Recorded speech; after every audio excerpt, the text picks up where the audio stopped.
উনি বলেছেন যে 10 লক্ষ ভ্যাকান্সি আছে পশ্চিমবঙ্গে, ওরা ক্ষমতায় এলে 6 মাসের মধ্যে সেটা পূরণ করে দেবে বলছে। তো আমি বলছি এই যুক্তিটা নরেন্দ্র মোদীর কাছ থেকে পেয়েছে। নরেন্দ্র মোদী ওর কানে কানে বলে দিয়েছে যে তুমি ভাই আগে বলো আমি 2 কোটি বলেছিলাম, নরেন্দ্র মোদী 2 কোটি বলেছিল, তার জন্য এই হিন্দুরা ভুল বুঝে তাকে ভোট দিয়েছিল।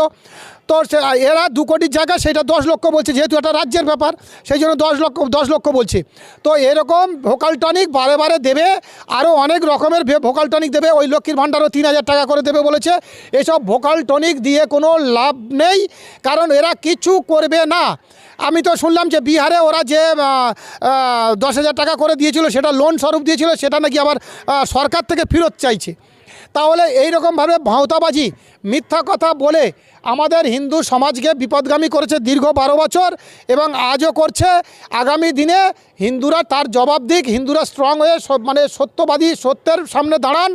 তা আপনারা ভগবান শ্রীকৃষ্ণের চিন্তা ভাবনা করুন এবং এই শুভেন্দু অধিকারীর মতন যারা ভণ্ড হিন্দু বা নরেন্দ্র মোদীর মতো ভণ্ড হিন্দুর দাবেদার যারা করছে, তাদের সামনে আপনারা রুখে দাঁড়িয়ে আপনারা আপনাদের লোকাল গ্রামের যারা নেতা বিজেপির নেতা রয়েছে তাদের কাছে প্রশ্ন করুন যে আপনার নরেন্দ্র মোদী সনাতন ধর্ম রক্ষার নাম করে 2014-তে জিতেছিল, 2019-এ জিতেছিল, 24-এ জিতেছিল। তাহলে এই কত বছর ধরে সনাতন ধর্ম রক্ষার জন্য কোন কোন বিলটা পাশ করিয়েছে তার জবাব দাও, এবং করায়নি কেন তার জবাব দাও। তার সেই করিয়ে তা এই 5টা বিল পাস করিয়ে তারপরে বিজেপির জন্য ধর্মের জন্য ভোট চাইতে আসবে।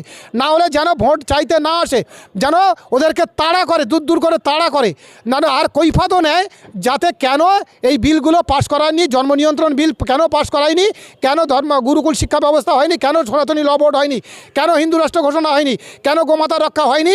সেই কৈফাতগুলো যেন হিন্দুরা এই বিজেপি এই যে গ্রামের যে চুটকে চাটকা নেতা যেগুলো উঠেছে না, একটা কথা বলার ক্ষমতা নেই, একটা প্রতিবাদ করার ক্ষমতা নেই, তারা চুপি চুপি গিয়ে বিজেপির হয়ে ক্যাম্পেনিং করছে।